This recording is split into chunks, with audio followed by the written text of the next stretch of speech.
ملګرو امید لرم چې ښه به یې په قلاره به یې عریب تابان یو او دا اوس موږ دا ملګري راټول شوي یو پروګرام جوړ کړی دی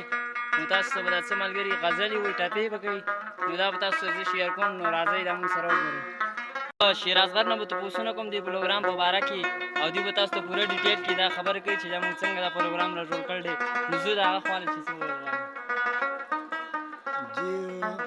مونږ خو دا پروګرام دې ځای کې نه ده کولی چې لږونه ګډوډ دی مونږ بره تلو غره سر ته او زمونږ څه ملګرو پکې توړ پیدا کړو د هغوی د وجې نه مونږ اچانک دلته کې نږدې غونډې کې راغونډ شو او تاسو به پروګرام وګورئ دې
شپې